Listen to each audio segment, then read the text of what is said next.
अस्सलामुअलैकुम। मेरी आवाज़ वीडियो आ रही है आपको? कैसे हैं आप सब? कोई मैसेज टाइप करे कि आवाज़ आ रही है कि नहीं।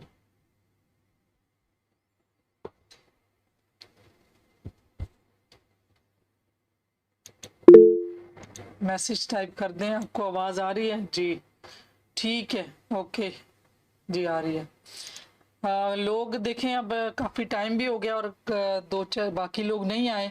और वैसे भी अभी जो कोर्स है वो कवर हो रहा है, ये साइन ही जो चल रहे हैं और थोड़ा सा बाकी एक लास्ट लेक्चर में होगा, तो समझ लें कि सेकंड लास्ट है। तो जो आपने करना है वो मेडिटेशन है, बाकी प्रोसीजर और सारी चीज़ें तो कवर हो रही हैं।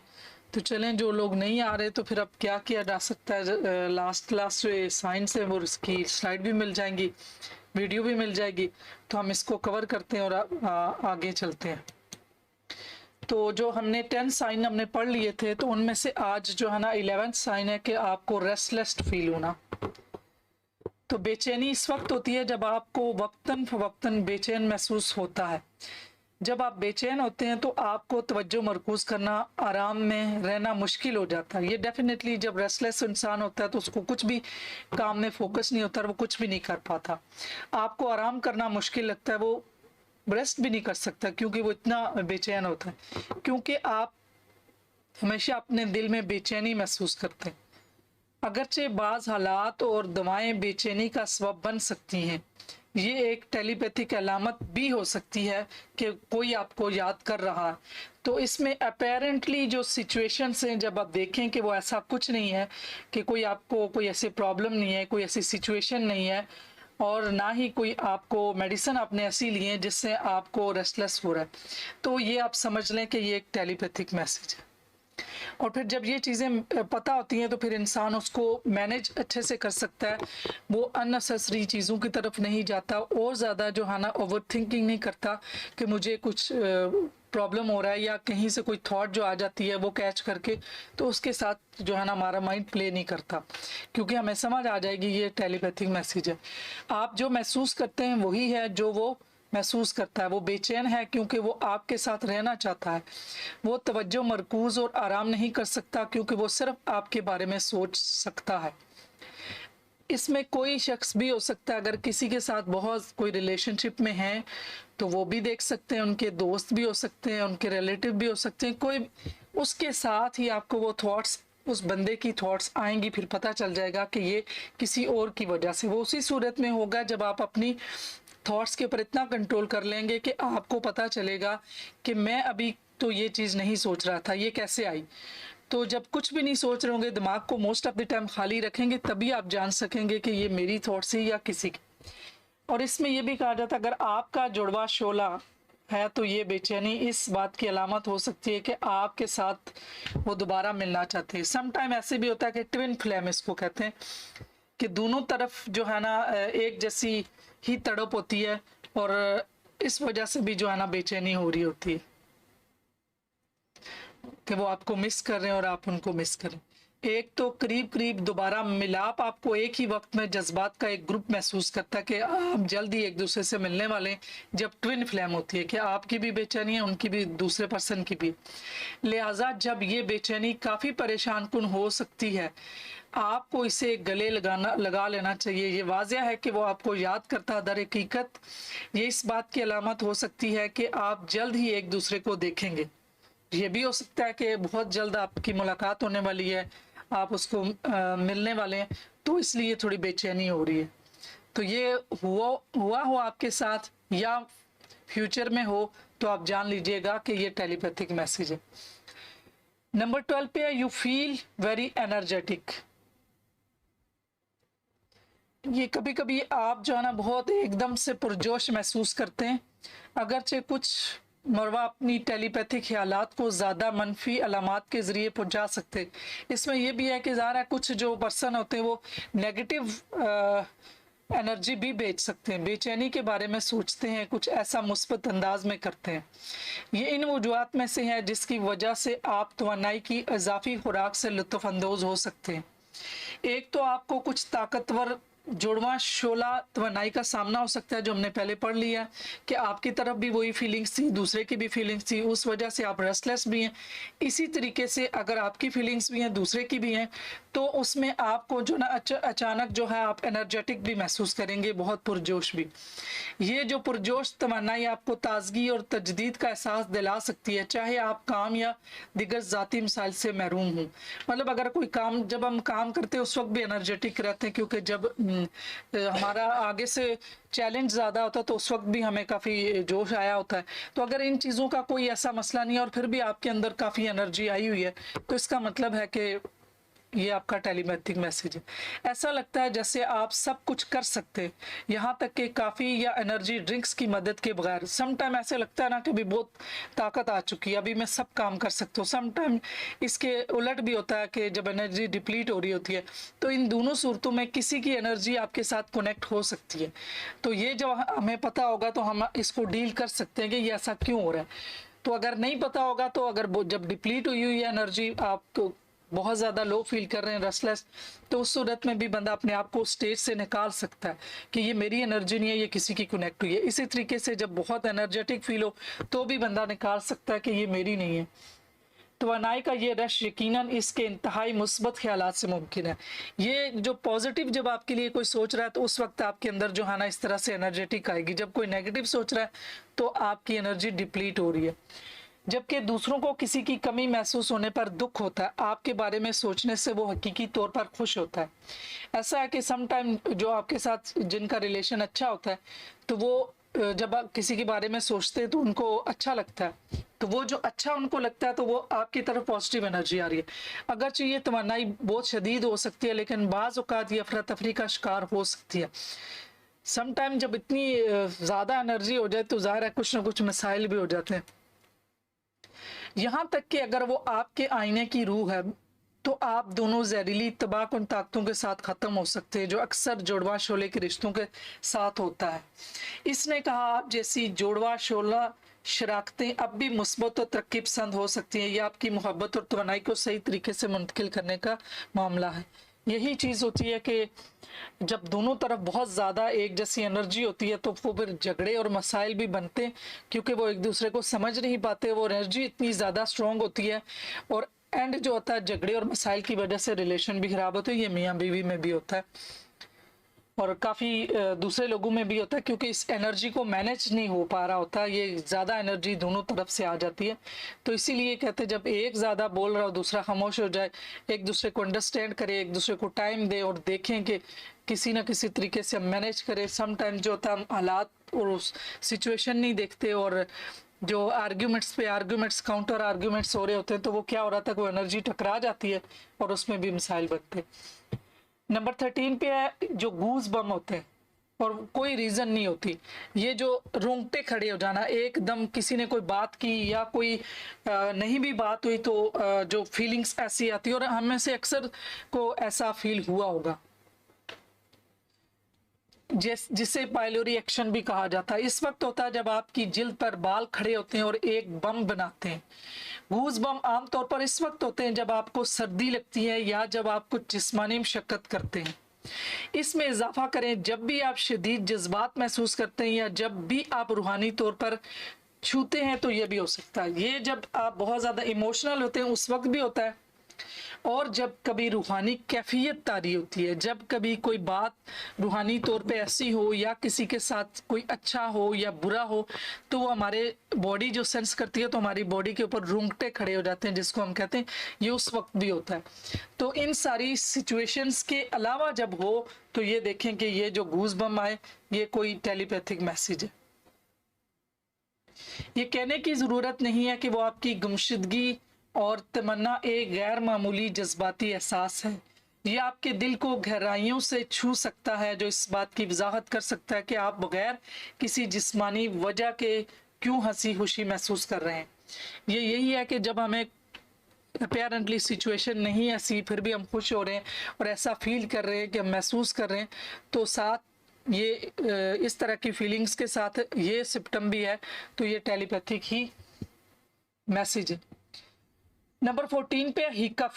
कभी कभार हिकअप भी लगती है, और इसका भी आगे से है कि हिकअप जो है, हिचकी गैर इरादी तौर पर होती है जो आपके लिए डायफ्राम में होती है, और जबकि ये अक्सर कार्बोनेटेड अल्कोहल वाले मशरूबात या बड़े खाने की वजह से भी होता है। ये एक टेलीपैथिक अलामत भी हो सकती है। हिचकी आपको पता है जब खाना खा लें और जब वो इतनी डायफ्राम में इतना हो जाए फील के वो समटाइम कहते हैं कि अभी खाना और नहीं खाना चाहिए, अभी हिचकी आ गई, अब खत्म कर लें, अब एयर के लिए जगह। और इसी तरह जब कभी हमारे स्टमक में गैस होती है तो हमको ऐसे ड्रिंक्स जिसमें 7 अप और जो ऐसी चीज़ें हैं, तो वो जो हमारे गैस को निकालती हैं उसकी वजह से भी हो रही होती है।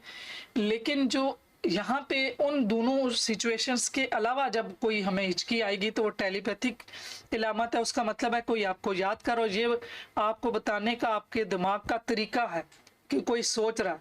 वही हमारी बॉडी ट्रेंड हुई होती है कि वो हमें बता रहा होता है कि कुछ ना कुछ हो रहा होता है, कि कोई हमें याद कर रहा है।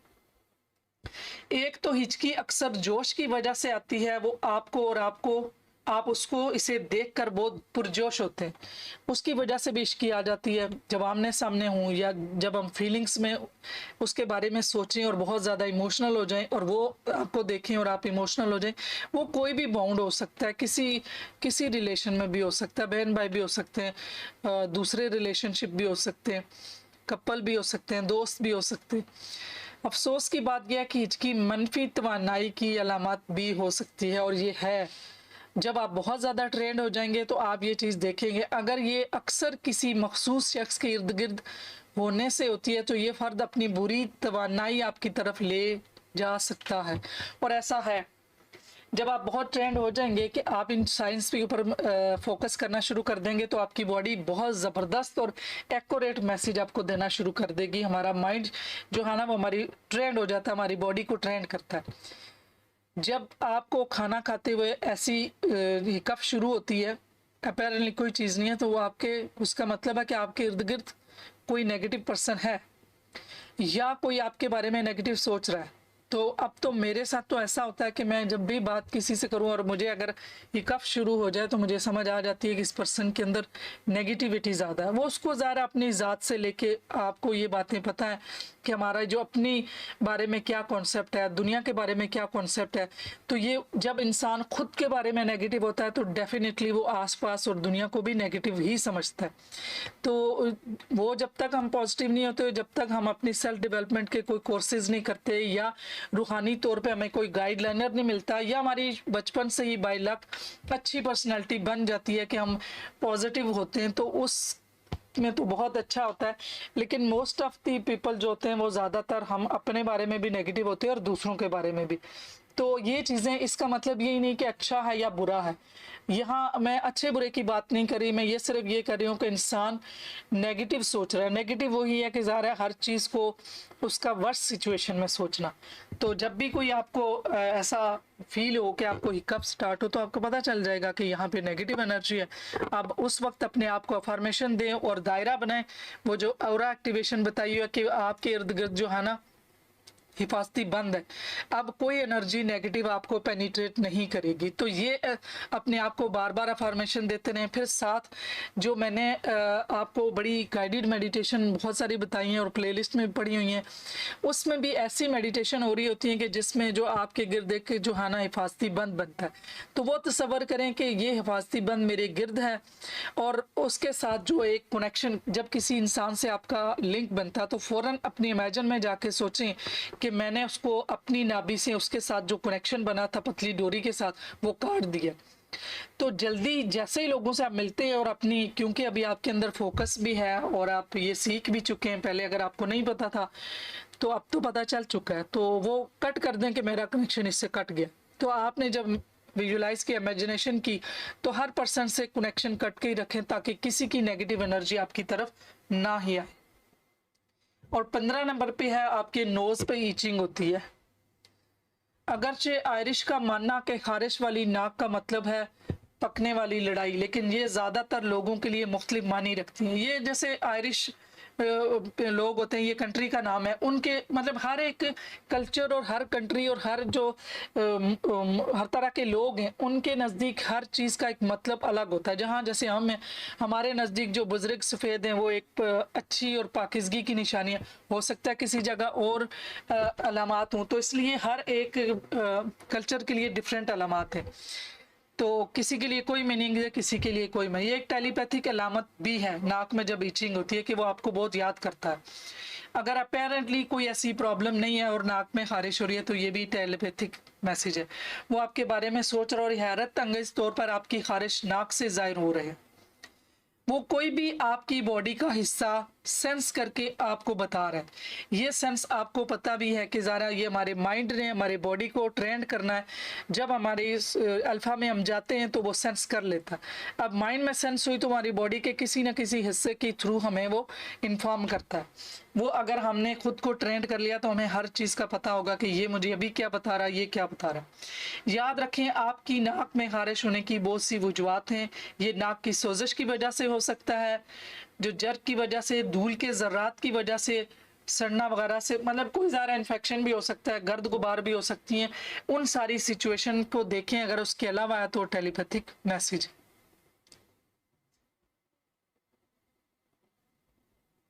लेकिन अगर आपकी नाक की खारिश के लिए कोई मुमकिन कोई ऐसी सिचुएशन नहीं है, तलाश कर पा रहे हैं, तो आपको खुश होना चाहिए कि वो आपको याद करते हैं और वो आपके साथ टेलीपैथिक तरीके से बात कर रहे हैं। अब 16 में है कि जो कान लाल होना। आप में से किसी ने आपने किसी को ऑब्जर्व किया और ख़ुद भी किया, लास्ट टाइम तो काफ़ी लोगों ने बताया था, वो बड़ा उन्होंने डिस्कस किया था कि फ़लाँ फ़लाँ के कान जो हैं इस तरह से, तो सारी चीज़ें। तो आपके कान गर्म महसूस होते हैं और लाल होते हैं। क्या आप अपने कानों के गिर्द जलन महसूस करते हैं, जैसा कि आपको जब भी शर्मिंदगी होती है महसूस, जब ये हमने मोस्टली देखा कि जब एम्बेरसमेंट फील हो रही है तो उस वक्त भी कान लाल हो रहे थे। अगर कोई अजीब वाक़या नहीं है जो आपको इस तरह महसूस कर रहा है, तो ये एक और टेलीपैथिक अलामत है कि वो आपको याद करता है। अगर जो अपेरेंटली 2-3 सिचुएशन मैंने बताया अगर वो नहीं है, तो इसका मतलब है कि ये टेलीपैथिक ही मैसेज है। आपके कानों के पीछे ये एहसास इससे भी आगे जा सकता है कि वो आपको याद कर रहा है। ये एक नफ्सियाती अलामत भी हो सकती है कि वो आपसे मोहब्बत करता है। यह भी हो सकता है कि जब आपका कान इस तरह बगैर वजूहत के, तो आपको लगे कि वो वाकई आपके साथ सिंसियर है। लेकिन इसने कहा आपके चेहरे पर तमाम गर्म या जलन वाले एहसास मुस्बत ख्यालात की तरफ इशारा नहीं करते। अगर आप महसूस करते हैं कि आपके गाल जल रहे हैं, तो इसका मतलब है कि कोई आपके बारे में सोच रहा, लेकिन प्यार भरे अंदाज में नहीं। अब देखेंगे हर एक का डिफरेंट। अब कान के पीछे लाल होने का है कि ये पॉजिटिव है कि वो आपसे प्यार करते। अगर आपके चेहरे पे कोई जलन महसूस हो रही है, तो उसका मतलब ये है कि वो आपके मतलब आपके लिए पॉजिटिव नहीं है, लेकिन उसको कहने की हिम्मत नहीं हो रही जो आपके चेहरे पे जलन हो रही होगी। वो मनफी तवानाई पैदा कर रहा है, लिहाजा आपको इससे खुद को बचाने की ज़रूरत है। जब आपको फेस पे जलन महसूस हो, तो साथ ही आपको वो ज़रूर जब फीलिंग आएंगी, उस पर्सन का चेहरा आ जाएगा या उसका नाम, आपको फिर पता चल जाएगा कि ये पर्सन जो है वो नेगेटिव है मेरे बारे में और मुझे इससे खुद ही दूर होना, इससे खुद को बचाने की ज़रूरत है। इसे हासिल करने के लिए आपको ये करने की ज़रूरत है, ज़िंदगी में मुस्बत चीज़ों पर ज़्यादा तवज्जो दें, अपनी ज़ाती ताकत पर काम करें, मसाइल के बजाय हल के बारे में सोचें, खुद की देखभाल की मशक करें। अब यही हमने करना कि अपने आप को प्रोटेक्ट करना है। 17 पे है कि you feel some discomfort while eating. ये थोड़ा सा पहले भी मैंने बताया था कि जब हम खा रहे होते हैं, खाने के दौरान आपको कुछ तकलीफ महसूस होती है। कहें कि आप आहिस्ता आहिस्ता खा रहे हैं क्योंकि इस डिश का मज़ा लेना चाहते हैं जिसे आपने एहतियात से तैयार किया, फिर अचानक आपको खांसी आ जाती है। मतलब अगर आप प्रॉपर तरीके से खा रहे हैं और कोई अपेरेंटली प्रॉब्लम नहीं है और अचानक खांसी आती है, ये इससे भी बदतर, मतलब दम घुटने लगता है, सम टाइम अक्सर चोकिंग भी हो जाती है और होती है। हम में से किसी ना कभी किसी को ऐसा फील हुआ है कि कुछ भी नहीं है और उसको एकदम से खांसी और चोकिंग आ जाती है। हाँ, इस तरह की तकलीफ महसूस करना तशवीशनाक है, ख़ास तौर पर जब आपके लिए ऐसा महसूस करने की कोई वजह ना हो। आप सबके बाद एक मोहतात खाना खाने वाले हैं, मतलब आप एक अच्छे तरीके से खाते हैं। इसने कहा ये तकलीफ आप में मुंतकिल होने वाली तवन्नाइयों की वजह से। वही है कि ये नेगेटिव एनर्जी आपकी तरफ आ रही है, उस वजह से आपको रेपेरेंट भी, अगर कोई आप जल्दी जल्दी नहीं खा रहे, आप खाते में बातें नहीं कर रहे और कोई ऐसा मसला नहीं हो रहा, तो उसकी वजह से जो खा रहे होते हैं तो वो जो एकदम से चोक हो जाता है वो अलग है। अगर वो ऐसा कुछ भी नहीं था और आपको फिर भी हुआ, तो ये इसका मतलब है टेलीपैथिकली कोई नेगेटिव एनर्जी भेज रहा। जी रणबीर, आप कुछ कहना चाह रहे थे, क्योंकि ये वन साइडेड ही हो रहा, आप थोड़ा सा बोले। जी आप कुछ पूछना चाह रहे थे, कोई बात करना चाह रहे थे? जी रणबीर, नहीं तो आगे चलें। जब कोई लड़का आपके बारे में सोचता है तो वो इस तनाव को बेच सकता है, जैसे वो टेलीपैथिक तौर पर महसूस करता है। दूसरी तरफ यह तनाव जिस्मानी तौर पर किसी किस्म की तकलीफ के जरिए जाहिर हो सकता है जब आप खाना खाते हैं। जब वो खुद दूसरे किसी पर्सन में जो प्रॉब्लम है लेकिन वो आपकी तरफ भेज रहा है, तो इसका मतलब है कि वो आपको खाने के दौरान जो ये वाला है, तो ये उसका मतलब ये है कि जो खाने के दौरान आपको प्रॉब्लम हो रही है वो किसी का तनाव आपकी तरफ आ रहा है। अगरचे हर बार जब आप खाना खाते हैं तो मुहतात रहने की अदायगी होती है, लेकिन आपके लिए इस ख्वाहिश को रोकने की का कोई तरीका नहीं है, खासकर अगर इसे शिद्दत से महसूस कर रहा हो। कम से कम आप ये कर सकते हैं कि इसे कॉल करें और इसे बताएं कि आप इसे भी याद करते हैं। जब आपको इस तरह का हो रहा हो तो जब आप वापस कॉल करके बता देंगे तो फिर आपका ये प्रॉब्लम भी सॉल्व हो जाएगा और आपको बार बार ईचिंग और खाने के दौरान इस तरह का प्रॉब्लम नहीं होगा। अच्छा ये वही है, ये 18 आ गया। ये भी बहुत लोगों का, ये लोग बाद में भी टेलीपैथी कोर्स के बाद भी किसी ने भी भेजा कि मुझे फीदर मिले। ये देख लें कि ये इस तरह के पंख जो मिलते हैं, और जो पंख है कि ऐसी जगह पे मिले जहाँ पे आपको लग रहा है कि यहाँ परिंदे नहीं है, कोई ऐसी चीज नहीं है, तो ये पंख कहाँ से आया? और ये सफ़ेद पंख भी हो सकता है, ब्लैक भी हो सकता है कोई पंख। अगर आपको सफ़ेद पंख मिलता है ऐसी जगह जहां पर बिल्कुल भी पंख नहीं होना चाहिए, जान लें कि ये एक टेलीपैथिक और रूहानी निशानी है कि वो आपको याद करता है। सफ़ेद खाने वाला एक किस्म का टोकन है, वो आपको पैगाम भेजना चाहता है कि वो आपको याद करता है, हालांकि वो अभी ये कहने को तैयार नहीं है। इसी तरह ये इस बात की अलामत है कि वो आपके साथ बहुत प्यार करता है, इसके पास खालिस मोहब्बत है और आपके लिए अजीम इरादों के सिवा कुछ नहीं है। तो ये तो एक बड़ा पॉजिटिव है कि जो भी पर्सन आपको आपके साथ रिलेशन रखना चाह रहा है, आपके बारे में अच्छा सोचता है। इसकी एक वजह ये कहने में हिचकिचाहट है कि मुझे आपकी याद आती है, वो ये है कि वो चाहता है कि सब कुछ कामिल हो। मतलब बाज़ औक़ात ये भी होता है कि अगर कोई इंसान किसी के साथ बातचीत करना चाहता है, कोई रिलेशन रखना चाहता है, लेकिन उसको इनसिक्योरिटी होती है कि आगे से जो है ना रिजेक्शन ना मिले और ये ना हो कि मुझे इनकार हो जाए और ये ठीक ना हो ये जो मैं करने जा रहा हूँ, तो उस वजह से उसकी जो हिचकिचाहट हो रही होती है ना, तो वो जो टेलीपैथिक साइन आपको फीदर की सूरत में मिल रहा होता है।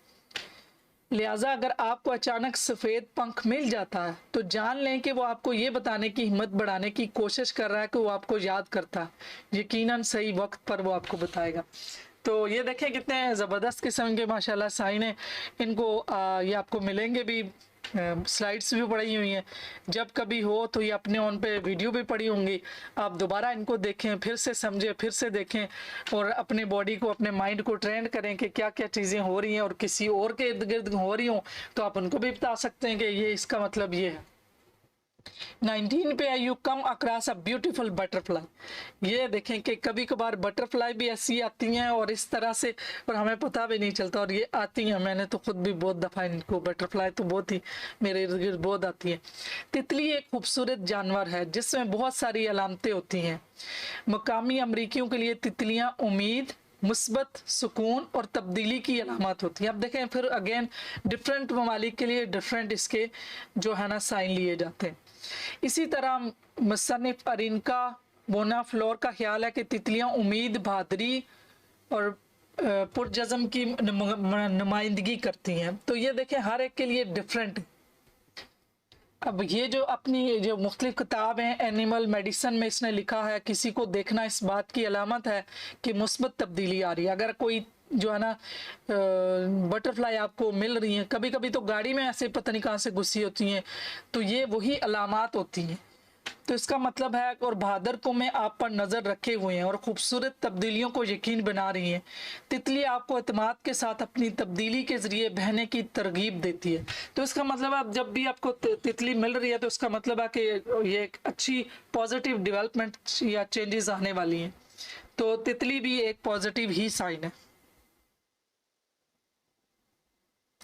इसी तरह मुसन्निफ अनाक्रेट बेर्ड के लिए ये इन तरीकों को उजागर कर सकता है जिनके साथ हम ज़ाती तौर पर बातचीत कर सकते हैं। दूसरे लफ्ज़ों में तितली को देखना एक ख़ास टेलीपैथिक कनेक्शन की नुमाइंदगी करता है जिसे आप अपने महबूब के साथ बांटते हैं। इस तल्लक की बदौलत ये तितली अपनी ज़ाती कामदियों के तौर पर काम कर सकती है। वो आपको बताना चाहता है कि वो आपको याद करता है और आपसे मिलने का इंतज़ार नहीं कर सकता। तवानाई का ये रश यकीनन इसके इंतहाई मुस्बत, मेरे ख्याल से पहले हो गया, ये सारी हमने पहले पढ़ ली हुई ये स्लाइड्स पिछली दफा की, ये मैंने हटानी है। ये वैसे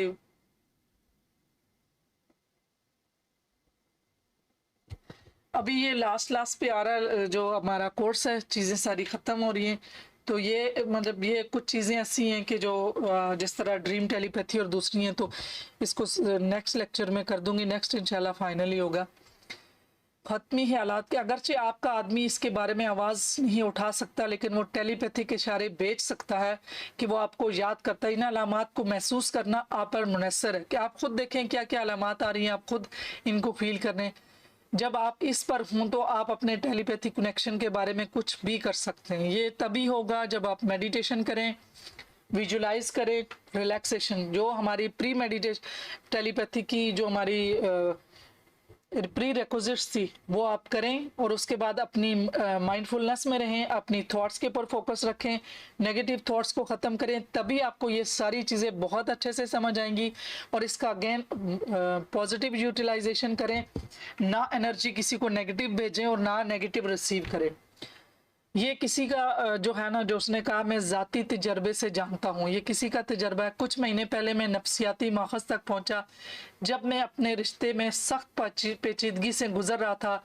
इतनी देर तक मैं अपने ख्यालात में गुम रहने के बाद उन्होंने मुझे एक अनोखी बसीरत बख्शी कि मेरा मुस्तकबिल क्या है। जैसे अक्सर देखें हम किसी के पास जाते हैं तो वो कोई ना कि हम जब किसी मसाइल से गुजर रहे होते हैं तो बताते हैं। और मोहब्बत की बात आने पर सही फैसला करने का इत्मीनान। अगर आपने नफ्सियाती माखज़ के बारे में पहले नहीं सुना है तो ये तो मुख्तलिफ साइट्स भी हैं, ये के इन साइट्स से पता कर लें। और मुश्किलात जो आपकी या लोगों के दरमियान मुश्किलात है तो उनको भी रास्ता बताएं। चंद मिनटों में आप एक इंतहाई नफ्सियाती से रब्ता माहिर नफ्सियात से रब्ता कायम कर सकते हो, अपनी सूरत हाल के लिए मौजू मशवरा हासिल कर सकते हैं। तो अभी बात ये बताई जा रही है कि हमें मुश्किलात का हल खुद नहीं मिलता। अगर कोई चीज़ हमने सीखनी है तो उसके लिए गाइडलाइनर चाहिए, उसके लिए दूसरे से जब तक हमें नई चीज़ें पता होंगी, अकेले हमने कितनी मेडिटेशन कर ली, कितना कुछ कर लिया, जब तक हमें इन सारी चीज़ों का नहीं पता तो हमें वो सारी चीज़ें समझ नहीं आएंगी। तो इसके लिए मुख्तलिफ ज़ारा फेसबुक पेज भी हैं, मेरे भी हैं, और बहुत सारे लोग हैं, साइकोलॉजिस्ट हैं और यूट्यूब पे भी हैं। आप उनसे जाके अपने आप को भी हेल्प ले सकते हैं जैसा आपने अभी ली है, और दूसरों को भी वो चीज़ें बता सकते हैं और वो चीज़ें आप कर सकते हैं। अच्छा, अभी केस स्टडी के बारे में ये भी है कि ये जो हमने सीखा है तो इसके साथ हम इसको ऐसे भी यूज़ कर सकते हैं जो मैंने शुरू में भी बताया कि आप किसी इंसान की क्योंकि एनर्जी तरीके मुख्तलिफ हो सकते हैं, जिसमें सिल्वा है, जिसमें 4D है, जिसमें रेकी है, और बहुत सारी ऐसी चीज़ें, हिप्नोथेरेपी, काफ़ी चीज़ें, उनका पर्पज़ एक है। तो पर्पज़ एक है तो इसका मतलब है कि जब कभी आपने किसी को हीलिंग भेजनी है या आप किसी के लिए मुस्बत काम करना चाहते हैं तो उसमें आप ऐसा कर सकते हैं कि आप किसी पर्सन्स की यूज़ जो चीज़ होती है उसको आप पकड़ के वही अपने आप को विजुलाइज करें, अपनी ब्रीदिंग पे फोकस करें, अपना किसी की थर्ड आई ओपन हुई है, किसी ने अगर सिल्वा किया हुआ, किसी ने जो दूसरा 4D किया हुआ है, कुछ भी किया हुआ है, तो तरीका वही है कि अपने आप को सबकॉन्शियस में जाएं और उसमें आप विजुलाइज करें कि क्या जैसे ही किसी बंदे की वो कोई मेटेलिक की चीज़ हो सकती है, घड़ी हो सकती है, उसके यूज़ कपड़े हो सकते हैं, कुछ भी हो सकते हैं।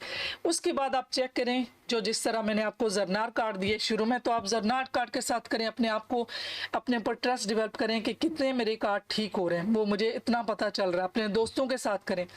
फिर उसके बाद आप जो है ना, फिर तो आपकी ये जो आपकी स्किल आपको मिली है, कुछ के पास तो पहले से ही थी, कुछ की अभी ज़्यादा एक्टिवेट हो गई है। मैंने बहुत जो आप लोगों को मेडिटेशंस और साथ साथ ये जो नॉलेज दिया, इसके साथ और ज़्यादा इन्हेंस हो गई है। तो उसमें आप किसी की जो यूज चीज़ है या किसी से बात करते हुए जब आप कनेक्ट होंगे, तो उसकी जो चीज़ें होंगी आपकी बॉडी में फील होना शुरू हो जाएंगी। फिर आप देखें, आप पहले से उस पर्सन, जो भी बंदा है, अगर वो लिख के भी आपको पर्ची देता है, आप उसे कह के आप सारा कुछ लिख दो किसी बंदे के बारे में, वो चिट आपके पास जब आएगी लिखा हुआ, तो आपको सब कुछ अपनी बॉडी में आपको नज़र और फील और महसूस होना शुरू हो जाएगा, दिखना शुरू हो जाएगा। आप फिर बताएं, तो फिर देखिएगा कि आप एक बाबा और बाबी बन चुके हैं, जिसके लिए मुख्तलिफ चीज़ें करते हैं। और ये तो पहले बता चुकी हूँ, ये वाला सारा, ये दोबारा से कोई अच्छा, ये थॉट रीडिंग की मैंने बात की थी, जो कि आजकल बहुत ज़्यादा देखें जो साइकिक रीडर हैं, तो वो भी यही करते हैं कि उनको भी सेंस हो रहा होता है, चीज़ें सेंस होती हैं, तो वो दूसरे की थॉट रीडिंग करते हैं। तो ये भी आपके साथ आ चुका है। आपके ऊपर आपके साथ बहुत ज़्यादा अभी आपका पोटेंशियल पहले से भी ज़्यादा हो चुका है। वो जो मेडिटेशन है उसके थ्रू है। अगर घंटा घंटा मेडिटेशन कोई कर रहा है और उसके साथ उसने इस तरह के काम जो मैंने अभी बताया कि वो किसी पर्सन के बारे में, तो फिर ऐसा है कि जो उसके बीमारी होगी वो भी पता चल जाएगा, फिर आप उसको हीलिंग भी बेच सकते हैं, फिर उसके लिए अच्छा सोच सकते हैं। लेकिन ये याद रखिएगा कि इन सारी चीज़ों को ये देखना है कि कोई भी चीज़ आपके माइंड में नेगेटिव ना गुजरे, क्योंकि आपके अंदर जो नेगेटिव गुजरेगी तो उसके साथ भी हो जाएगा। इसलिए हमेशा आप खुद भी मुस्बत रहें और दूसरों को हीलिंग भी दें। ये अच्छी बात है कि अगर आपकी वजह से किसी का फ़ायदा हो जाए, किसी का प्रॉब्लम, किसी की बीमारी ठीक हो जाए, तो ये कितना अच्छा है। तो ये सारी चीज़ें वही हैं जो आप किसी के कपड़े के साथ भी कनेक्ट हो सकते हैं। आपने अपनी सांसों पे फोकस किया और उस बंदे पे फोकस किया, तो उसकी जितनी थॉट्स हैं, जितने कुछ इश्यूज़ हैं, जो पास्ट फ्यूचर जो चीज़ें उसके साथ हो रही हैं, ये जैसे सारी आपको मालूम होना शुरू हो जाएंगी। ये आपकी प्रैक्टिस पे डिपेंड करता है कि आप प्रैक्टिस करें। शुरू में मैंने वही जरनार का बताया हुआ, वो करें, दोस्तों के साथ करें और इसके साथ साथ बाकी लोगों का करें। फिर देखिएगा कि ये आपका बहुत ज़्यादा, वही पहले या तो योगा कर लें या फिर आप वो मेडिटेशन कर लें। तो नेक्स्ट है ड्रीम। अच्छा, ड्रीम टेलीपैथी भी है, लेकिन इस पे भी हम बहुत डिटेल में नहीं पढ़ेंगे। ड्रीम एनालिसिस भी बहुत ज़्यादा, क्योंकि ये अलग से पूरा कोर्स है ड्रीम एनालिसिस पे। तो यहाँ टेलीपैथी के हिसाब से हम थोड़ा सा पढ़ेंगे कि टेलीपैथी में क्या होता है। जो शुरू में हमने पहले भी पढ़ा था कि जब कोई हमारा करीब रिलेशनशिप वाला कभी बीमार हो या कुछ हो, तो हमें ख्वाब में वो चीज़ें आ जाती हैं, वो हमें समझ आने लगती हैं कि ये, और फिर बाद में पता करने पे पता चलता है कि वो हमारे किसी पर्सन के साथ ऐसा है। और अगर हमने किसी चीज़ का सोल्यूशन नहीं पता चल रहा, तो हम उस सूरत में भी लिख के अपने पिलो के नीचे रख सकते हैं और कुछ अर्सा रखें और ये नियत उस पर लिखे कि मुझे इस प्रॉब्लम का सोल्यूशन पता चले, तो आपको ख्वाब में वो सोल्यूशन मिल जाएगा। किसी काम को करने लगे हैं और उस काम में आपको समझ नहीं आ रही, तो उस सूरत में भी आप लिख के तो अपने पिलो के नीचे रख दें, जहाँ पे आप सोते हैं उसके निचली साइड पे रख दें या ऊपर वाली साइड पे रखें और उसके अंदर रखें। और उसमें आप जो है कुछ टाइम के बाद, ज़रूरी नहीं है कि जिस दिन आप रखेंगे उसी दिन आएगा, आप रखें कुछ अरसे के बाद जो है ना, आपको उसका जवाब और उसका हल आपको ख्वाब में पता चल जाएगा। तो ड्रीम टेलीपैथी ये है।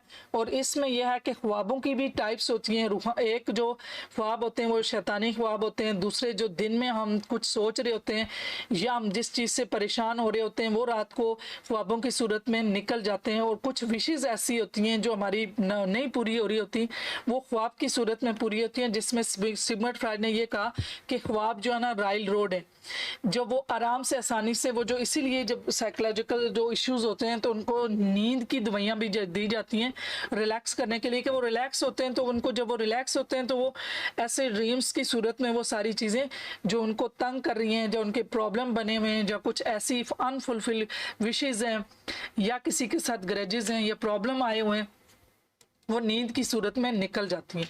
तो इस तरह से एक ख्वाब होता है अल्हामी ख्वाब होता है, जो कि रूहानियत का, जो कि जिस तरह से अभी जो मुसलमान हैं उनको पता है कि हज़रत इब्राहीम अलैहिस्सलाम को जो ख्वाब, और हमारे जो अम्बिया अलैहिस्सलाम को, और जो हमारे सहाबा को, और जो हमारे जो औलिया हैं उनको जो ख्वाब आते थे, सच्चे जो रूहानी ख्वाब हैं वो भी आते हैं। और इन सब में तफरीक तो फिर इंसान तभी कर सकता है जब उसका किसी ऐसे इंसान के साथ वास्ता पड़े कि जिसको ख्वाबों का इल्म हो।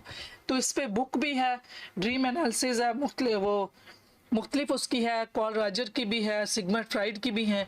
तो अगर कुछ ऐसा अपने ख्वाबों के बारे में जानना है, रूहानी तौर पे जानना है, तो ज़रा किसी रूहानी पर्सन से इसका रुजू करना पड़ेगा। अगर आपने साइंटिफिक देखना है तो साइंटिफिक बुक्स हैं उसमें। तो हर एक का ख्वाब का जो है ना पैराई अलग होता है। इसमें मैं एक बात बताऊं कि मैंने एक स्कॉलर को सुना कि दो पर्सन थे, उन्होंने एक जैसा ख्वाब देखा। तो एक खातून ने जो ख्वाब देखा उसका मतलब अलग था, और दूसरा जो बंदा था उसका मतलब अलग था। दो खातून का तो ख्वाब ऐसा था कि उसने देखा कि ख्वाब में देखा कि उसके साथ कुछ लोग जो है ना वो रेप कर रहे हैं ना, जिना कर रहे हैं। तो उसको जब उसने बताया, वो तो बड़ी परेशान थी कि ये कैसा ख्वाब देखा। तो जब उसने किसी को इसको, जिनको जो बुजुर्ग थे जिनको ख्वाबों की ताबीर थी, तो बताया, तो उन्होंने कहा कि आपके तफैल कूम को फ़ायदा मिलेगा। अब देखें, ख्वाबों की ताबीर अलग होती है, हम जो ख्वाब देखते हैं उसमें कुछ और समझते हैं। इसी तरह से दो पर्सन ने देखा कि वो अजान दे रहे हैं, तो उसमें से एक को उन्होंने कहा कि आपको बहुत आला मकाम मिलेगा, दूसरे को कहा कि तुम्हें जो है ना कैद होगी। अब देखेंगे, अब बैकग्राउंड के मुताबिक होता है कि दोनों ने एक जैसा ख्वाब देखा था कि उन्होंने अजान होते देखा, तो एक जो है वो उसको अच्छा वो मकाम मिला, तो दूसरा जो था उसको कहा कि तुम्हें जेल होगी। तो ये डिफरेंट, एक हर इंसान के लिए डिफरेंट होते हैं, और इसके लिए कोई ना कोई डेफिनेटली पर्सन चाहिए होती है जहाँ से इन चीज़ों को जाने। तो बस ये है कि ख्वाब को हम रोक भी सकते हैं। अगर अपने आप को मैसेज दे दें कि मुझे ऐसा कोई ख्वाब नहीं चाहिए, तो फिर ख्वाब नहीं आएंगे। अगर आपने अपने आप को मैसेज दे दिया सोने से पहले, और अपने आप को मेडिटेशन में जाके खुद को बता दिया कि मुझे कोई भी प्रॉब्लम है उसको सॉल्यूशन के साथ मुझे ख्वाब में बता दें पहले से, तो वो भी आ जाएगा। ये हमारे अपने पे, अगर हम ख्वाब देखना चाहें तो भी देख सकते हैं, रोकना चाहें तो रोक सकते हैं।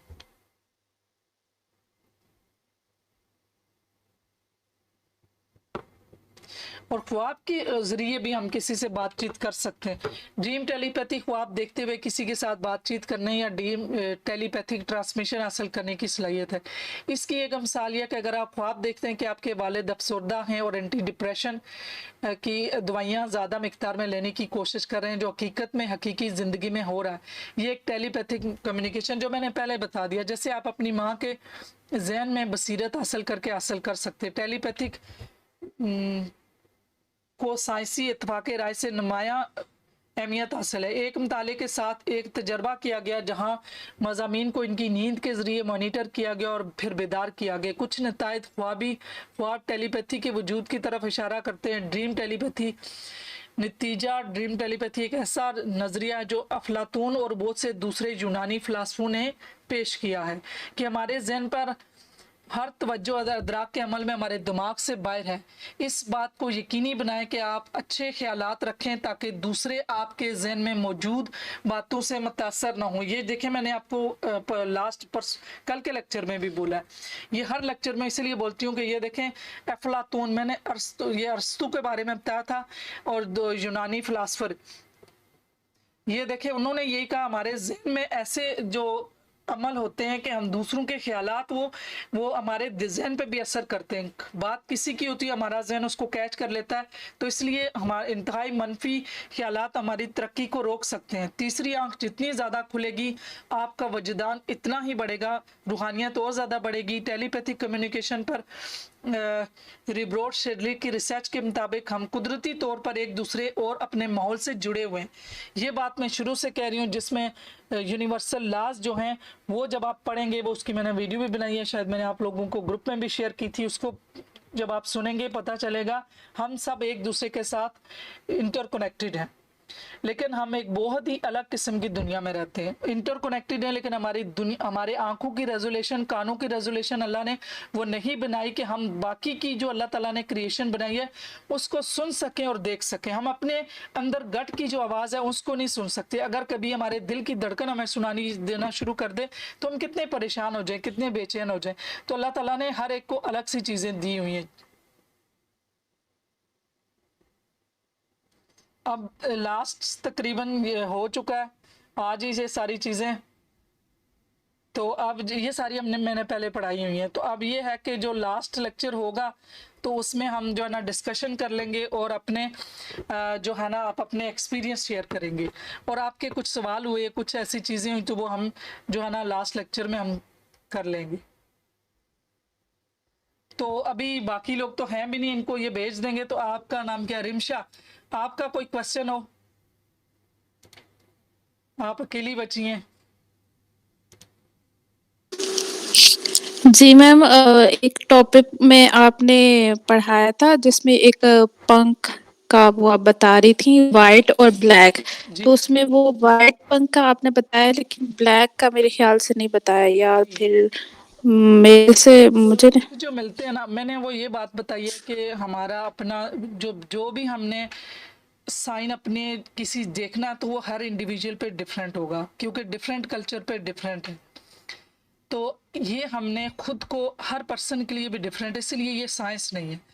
तो हमने, जैसे हम तो वैसे ही काले को जो है ना अच्छा नहीं समझते, तो इसका मतलब ये है कि हम अपने कल्चर के हिसाब से उसको मॉडिफाई करते हैं कि हम इसको समझते क्या है। दूसरा, हर इंसान का अलग से है। हो सकता है कि मैं किसी चीज़ को, मुझे वो पंख नज़र आया ब्लैक ही, तो मेरे साथ अच्छा हुआ, तो नेक्स्ट टाइम मैंने ये एसोसिएट कर लेना है कि जब भी एक दो बार मेरे साथ पॉजिटिव हुआ तो मैं समझूंगी कि ये पॉजिटिव है, क्योंकि मैंने खुद अपनी बॉडी को ट्रेंड करना। जिस तरह कोई भी लास्ट टाइम मैंने बताया था कि मेरे साथ था कि मैं जब भी लोबिया की दाल का वो देखें, जब मेरा प्रोग्राम बना, वो रास्ते बने, उस टाइम उस दिन मैंने वो लोबिया की दाल पकानी होती, वो मैं डिप करके रखती, उसी दिन कोई हादसात होते, तो वो मैंने अपने तौर पे उसके साथ उसको समझ लिया था ना कि ये मेरे साथ हो रहा है। तो हो सकता है ये किसी और के साथ ना हो। तो ये जितने टेलीपैथिकली और बॉडी मैसेजेस हैं, ये हर बंदे ने खुद को खुद ही समझना है कि मेरे साथ क्या हो रहा है। क्योंकि अगर ये हर एक के साथ जर्नल होता ना, तो फिर ये साइंस होती। ये इंट्रोस्पेक्शन है कि हर बंदे के लिए डिफरेंट है। हाँ, ये कुछ चीज़ें हैं कि ये साइन है और ये टेलीपैथिक मैसेज है, ये तो है। तो इसको हमने यही समझना है कि हर एक का डिफरेंट है। जी, और कोई क्वेश्चन? नहीं ma'am, thank you so much. अभी आपने मेडिटेशन आप कर रही हैं? जी मैम, कर रही हूँ, लेकिन असल में यह है कि मैं वहाँ इस्लामाबाद में हॉस्टल में रहती हूँ, तो मेरा घर पे भी आना जाना रहता है मंथ में एक आध दफ़ा। कहाँ पे रहते तो हैं? वो फिर मैम, आपने सुना हो शायद शक्करगढ़ का नाम, नारोवाल के पास। जी जी जी, शक्करगढ़ और नारवल, जी वहाँ से माशाल्लाह। हाँ जी भैया। ये कहाँ, रिफा से कर रही हैं? जी, एमएस। एमएस कर रही हैं? अच्छा माशाल्लाह, जी साइकोलॉजी में कर रही है ना? हाँ जी, क्लिनिकल साइकोलॉजी। तो नेक्स्ट माशाल्लाह आपने, अब ये है, बेशक आप देखिए बिजी भी होंगी, लेकिन आप अगर 2 मिनट से शुरू करें, कहीं भी बैठी है ना, मैं आपको सिंपल तरीका, ये देखें, हाथ ऐसे जोड़े, ये गोद में रख, जी जी। इस तरह जो हम्म, टांग है ना वो एक दूसरे के ऊपर रख ले।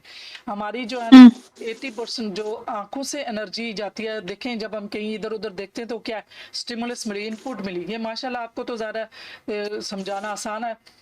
तो सेंसरी इनपुट आया ना, तो जब हमने आंखें बंद कर लेनी है, तो खामोशी से बैठना, और ये कुछ 20% हाथों से और 20% हमने एनर्जी को सेव कर लिया।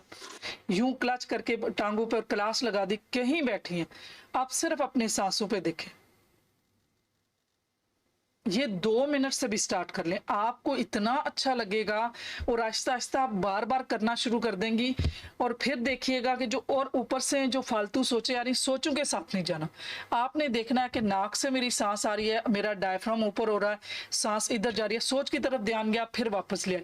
ये इतना आसान वे है और इतने आसान तरीके से आपको जो मेडिटेशन और फ़ोकस आ जाएगा। फिर आप देखिएगा कि कितना आपके लिए ईज़ी हो जाएगा। और फिर जो भी आप विजुलाइज करना चाहें, जो आप देखेंगी, जो फोकस करेंगी, वो आपको मिल जाएगा। अब आपके पास तो इतना टूल आ चुका है कि आप जो भी करना चाहें आप कर सकती हैं। आप अपनी एग्जाम के लिए आप देखें कि आपको जितने मार्क्स चाहिए, सीजीपी आपको 4 चाहिए, 3.8 चाहिए, आप विजुलाइज करें। रोज सोने से पहले आप देखें कि आपका रिजल्ट आ रहा है और आपको 3.8 जीपी आ रहा है और आपको आएगा। आप करके देखें, ये तो इतने टूल मिल मैं मेरे साथ ऐसा होता है ना कि जो चीजें अक्सर माइंड में आ रही होती है ना, जिनके ऊपर मैं फोकस ना करूं, जी। तो वो चीजें होती हैं, लेकिन जिनके ऊपर अगर मैं ज्यादा ध्यान दे दूं तो वो नहीं बाद में सामने आती अ, अक्सर। या फिर समझ नहीं आई कि जिन पे आप फोकस करती हैं वो नहीं होती। हाँ जी, जो मतलब ऐसे ही माइंड में चीजें आ रही होती है जिनमें मैं ध्यान नहीं दूं ज्यादा, तो वही चीजें बाद में सामने आ रही होती हैं। तो फिर मेरे माइंड में आता, अच्छा ये चीज तो मैंने पहले सोची थी या मेरे माइंड में आई थी। और जिन चीजों के ऊपर ज्यादा फोकस कर रही होती हूँ ना, तो वो नहीं होती है। अच्छा, बात यह है कि जिनसे हम डरते हैं ना, हमारा दिमाग ऐसा है कि वो चीज़ों को, उस चीज़ को याद रखेगा जो बड़ा करके रखेगी। जो डिम होगी, लाइट होगी, और उसको हमारा दिमाग कोई वैल्यू नहीं देता। आपको पता है हमारा दिमाग चीज़ों को ऐसे रखता है जो सोचते हम देखते हैं तो क्या है वो विजुअल फॉर्म में रखता है, सुनने वाला आवाज़ की फॉर्म में रखता है, जो देखते हैं वो पैटर्न की सूरत में है, जो टच किया हुआ है तो टच की सूरत में याद रख रहा है, जो टेस्ट है टेस्ट की सूरत में दिमाग याद रख रहा है, और सूंघने वाला सूंघ वो स्मेल की सूरत में। अब अगर वो चीज़ें हमने बड़ा की हुई हैं तो वो दिमाग उसको लेके आएगा, लॉ ऑफ अट्रैक्शन की तरह हमारे पास ज़्यादा है। जिनसे हम खौफजदा होते हैं उनको हमने किया होता है दिमाग में बड़ा, ब्राइट, कलरफुल, आवाज़ों के साथ, स्मेल के साथ, टेस्ट के साथ दिमाग में हमने उसको रखा होता है। वो हमारी तरफ आती हैं। अगर हमने जिस चीज़ को अपनी तरफ लाना है उसको बड़ा करके रखें, कलरफुल रखें और आवाज़ों के साथ, स्मेल, टेस्ट के साथ, तो आएगी। हमने जिसको नहीं याद रखना उसको डल कर दें, जिसको हम कहते हैं छोड़ो, कोई कुछ नहीं होता, वो हमारे दिमाग को पता चलता कि अच्छा इसको इसने छोड़ दिया, ये कोई वैल्यू की चीज़ नहीं है। जिसके ऊपर हम एम्फेसाइज कर रहे होते हैं कि भूल जाओ, नहीं मैंने इस पे करना, तो नहीं का तो दिमाग इंटरटेन नहीं करता। वो ज़्यादा इंटरटेन करता है, वो किसको करता है, वर्ड्स को। तो हमने उस वर्ड को, मिसाल के तौर पर मैं आपको ये कहती हूँ कि आपने जब घर जाना है तो काली बिल्ली का नहीं सोचना। अब क्या होगा, जब भी आप घर की तरफ जाएंगी तो काली बिल्ली जहन में आएगी कि नहीं, सोचना तो नहीं हुआ ना, आएगी, मतलब आपके जहन में काली बिल्ली आएगी। तो हम मत का जो है ना वो ब्रेन प्रोसेस नहीं करता, वर्ड को प्रोसेस करता है। ये एनएलपी जो होती है, न्यूरो लिंग्विस्टिक प्रोग्रामिंग, उसके कोर्स में ये चीज़ें बहुत डिटेल में बताई जाती हैं और उसमें ये चीज़ पता चलती है कि हमारा दिमाग किस तरह किस चीज़ को प्रोसेस करता है। अब जो लफ्ज़ बोला, जैसे हम बच्चों को कहते हैं कि शोर मत करना, और बच्चे ज़्यादा शोर करते हैं। अब इसमें क्या, ये भी सबको एग्जांपल है कि जितना को बच्चे और उछलते हैं, हुआ क्या, बच्चों के दिमाग ने शोर को प्रोसेस किया, मत को प्रोसेस नहीं किया। अब उसने अल्फाज को किया है ना। तो अब अगर हम उसको ये कहेंगे कि बच्चों को कि खामोश हो जाएं, तो वर्ड हमने ग्रामेटिकली जो नेगेटिव वर्ड्स होते हैं उनको हमने नहीं बोलना होता, हमने वर्ड्स को डिफरेंट चेंज करके, तो जो चीज़ें आपको चाहिए उनको बोलें, जो नहीं चाहिए उनको आपने इंटरटेन ही नहीं करना, उस वर्ड को माइंड में ही नहीं लाना। ये थोड़ा सा मुश्किल तो है, समझ आई है कि नहीं? जी मैम, इसके बारे में पहले भी मैंने सुना हुआ है कि ये जो आपने नो का वो समझाया ना कि हमारा जो ब्रेन है ये नहीं को एंटरटेन नहीं करता, तो इस बारे में पहले भी मैंने सुना हुआ है। जी। और ऐसा ही होता है कि जिस चीज से मना कर रहे हो तो वो वही कर रहे होते हैं बच्चे भी। तो इसलिए कि उनके दिमाग को मना का पता नहीं, हमने वो वर्ड यूज़ कर दिया हमें बहुत। और कुछ लोगों के जो पर्सन होते हैं इसमें अगेन आ जाता है कि कोई विजुअल होता है, कोई एडिटरी होता है, और कुछ का एनेस्थेटिक होते हैं। अब हमने अगर उनको उस अल्फाजों को, जिन कुछ लोगों के दिमाग जो होते हैं ना अल्फाजों को मैयर बहुत ज़्यादा, वो ऑडिटरी डिजिटल लोग होते हैं, उनका दिमाग जो होता है अल्फाज को बहुत प्रोसेस कर रहा होता है। अब हमने अल्फाज बोल दिए मत का, तो वो प्रोसेस नहीं करेगा, और हम देख रहे हैं कि इसको तो मैंने जो बात करनी है उसके मुखालिफ ही करेगा, ये वही करेगा। ये उसका कसूर नहीं होता, उसके दिमाग ने प्रोसेस ही ये कर दिया। अब देखें कितने लोगों के रिलेशन में इस तरह मसले आते हैं कि वो एक दूसरे को समझ नहीं पाते। उसमें प्रॉब्लम यही होता है कि वो अल्फाज जो यूज़ करते हैं उनको नहीं पता कि वो दूसरा पर्सन का जो दिमाग है वो अल्फाजों को बहुत ज़्यादा अहमियत देता है। आपने देखा होगा कुछ लोगों को लफ्ज़ों पे बहुत गुस्सा आ जाता है, और कुछ होते हैं वो इतना लाइट ले लेते हैं, उनके साथ मजाक कर जाओ, कुछ कर जाओ, वो इतना कुछ नहीं कहेंगे। और कुछ को कोई लफ्ज़ कह दो तो वो उनके पे बहुत ज़्यादा, उनको इस चीज़ पे बुरा लगता है और लड़ाई भी हो जाती है। उसमें यही है कि उनके दिमाग ने जो वर्ड थे उनको प्रोसेस कर लिया। तो ये हमने देखना होता है कि क्या चीज़ हमने प्रोसेस दिमाग को करवानी है, उसको सोचना भी नहीं। ऐसे जो चीज़ चाहिए उसको सोचें, जो नहीं चाहिए उसको सोचें ही नहीं, उसको दिमाग में लाएं ना। ये एनएलपी में बहुत टेक्निक्स हैं, ये समझाया जाता है, और अगर नहीं किसी का कुछ इश्यूज होते हैं तो वो टेक्निक के थ्रू ठीक किए जाते हैं। कितने मिनट रह गए? 7 मिनट्स रिमेनिंग। अच्छा, मैम एक और बात पूछनी थी कि जैसे मेडिटेशन के दौरान अगर आसपास बहुत ज़्यादा शोर हो, जी जैसे गाड़ियों का या लोगों का, तो ये उस मेडिटेशन करने वाले बंदे पे डिपेंड करता है कि वो उस शोर को अवॉइड करे, या ज़रूरी है कि आप किसी साइलेंट प्लेस पे ही बैठो तो आपका तभी फोकस बढ़ेगा? गुड क्वेश्चन, बहुत अच्छा क्वेश्चन किया आपने। आपको इसमें एक वाकया सुनाऊंगी कि जो बुजुर्ग थे ना, जो चिल्ला काटते हैं और अपने आप को अल्लाह की तरफ लगाते हैं और रूहानियत में और इसमें ज़्यादा जाते हैं, तो वो क्या जी मैम। करते हैं कि वो कहीं ना कहीं दूर जगहों पे जाते हैं और अपने आप को वो करते हैं कि हम इन सारी चीज़ों से निकल के तो हमारा मुराकबा वो इस टाइप का करें।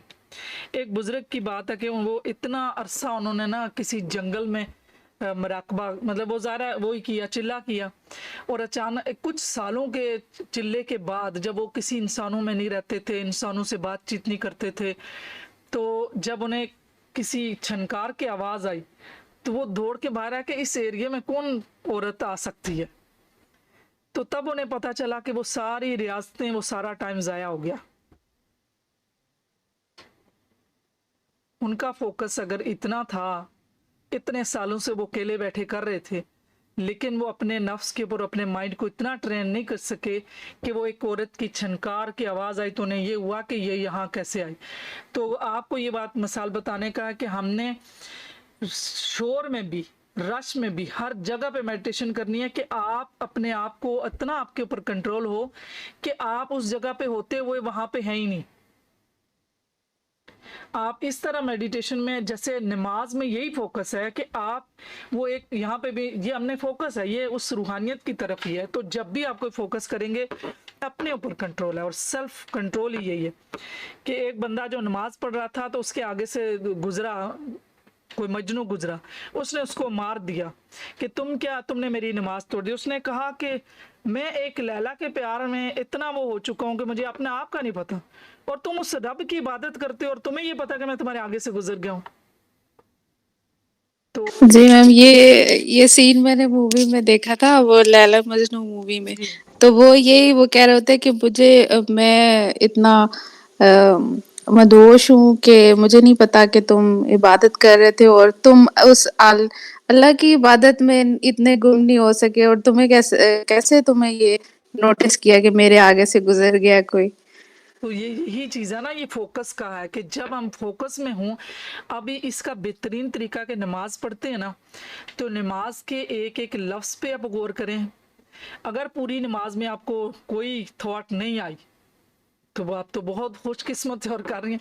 मैं अब तक ज़ाहिर है बहुत कोशिश करती हूँ, हालांकि मैं बहुत फोकस के साथ, अगर मैं 75 टाइम भी जो है ना मैं कलमा वो जो सूरह नास से पढ़ती हूँ, तो मैं आजकल वो कुछ टाइम से कर रही हूँ, तो फिर उसमें भी मैं हालांकि बड़े अच्छे तरीके से चली जाती हूँ।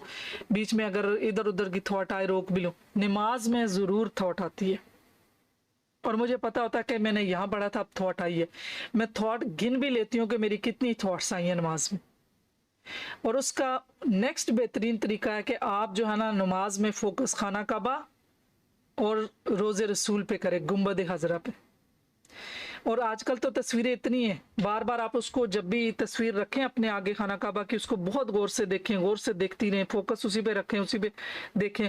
फिर जब नमाज पढ़ेंगी तो आप उस पर फोकस रखें। और बड़ी दफ़ा ऐसा होता है कि मुझे नहीं पता, मैं जब इतनी फोकस रहती हूँ समटाइम मेरे पास से कोई गुजरे, मुझे नहीं, मैं जो भी काम करती हूँ माइंडफुलनेस के साथ उसी जगह पे होती हूँ, मेरे पास से कोई गुजर के जाए मुझे नहीं पता चलता। नमाज में भी एक दो दफ़ा ऐसा हुआ है कि मुझे नहीं समझ आया, मैं बिल्कुल नमाज में इतनी, वो जो बाहर वाला बंदा होता है ना वो बता सकता कि आप फोकस थी, मैं आपके पास से गुजरी हूँ। तो ये सारी चीज़ें जो हैं हमने फोकस ही लाना है, फालतू सोचों को ख़त्म करना है, जो चीज़ें सोचे काम की हैं वो लानी है। मतलब इसमें मैंने टेलीपैथी के अलावा चीज़ों को सिखा दिया, वो तो एक है ही है, वो लोग तो जिस तरीके से सिखाते हैं, मैंने उस रवायती तरीके से ये नहीं किया दूसरे के माइंड को काबू में कर लो, ऐसे कर लो, ऐसे कर लो, उसको मैसेज भेजो, ये अपर साइड है, लोअर साइड है, इसमें जितना आगे जाएंगे ऐसे होगा। मैंने वो चीज़ें मैंने इसलिए कि मैं इसको बहुत, क्योंकि आप सबके अंदर भी इंट्यूशन थी और हमारा राइट माइंड जो होता है वो इंट्यूशन पे डिपेंड करता है, और हर एक का है, हर इंसानों का है। हाँ, किसी को बाय बर्थ ही नेचर की तरफ से ही उसकी इंट्यूशन ज़्यादा होती है, किसी की कम होती हैं। तो आप सबके साथ पहले से ही चीज़ें थी, तो मैंने उनको बहुत अच्छे तरीके से एक पॉजिटिव वे में सिखाया है। तो मुझे उम्मीद है आपको भी अच्छा ही लगा होगा। इस्तेमाल तो आप कर सकते हैं, स्किल तो आपके पास आ चुकी है। यस मैम, ऐसे ही है। और वो उस तरीके से मैंने नहीं किया कि आप जाएं, अब आप जो करना चाहें कर सकते हैं, आप दूसरे के माइंड को काबू में कर सकते हैं, वो सारी चीज़ें हैं, लेकिन हर चीज़ को आपने उसका पॉजिटिव ही यूज़ करना है। यही बात है, पॉजिटिव वे में आपने वो उस सारी चीज को सिखाया ना। बहुत, क्योंकि जो टेलीपैथिक आप देख लें यूट्यूब पे बहुत कुछ पड़ा हुआ, कैसे लोग किस तरह सिखा रहे हैं, तो इस तरह से तो आपकी सेल्फ डेवलपमेंट होती है। और अब तो मैं सोचती हूँ कि मैं टेलीपैथिक सिखाऊंगी जी, मैं बस कर देती हूँ।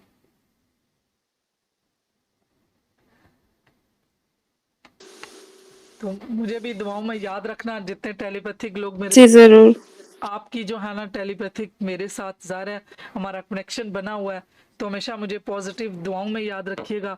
और जहाँ जरूर। ज़रूरत हो मेरी, ज़रूर मैं आपकी हेल्प आउट करूँगी। कोई आपको इस तरह के एक्सपीरियंस होते हैं आप मुझे वॉइस कर दें, ये नहीं है कि कोर्स ख़त्म होगा तो मैं आपके साथ लिंक नहीं रखूँगी, मेरा लिंक रहेगा। हाँ, आपको पता मैं बिज़ी हूँ तो मैं आपको जवाब दे दिया करूँगी, लेकिन जब भी मुझे टाइम मिलेगा।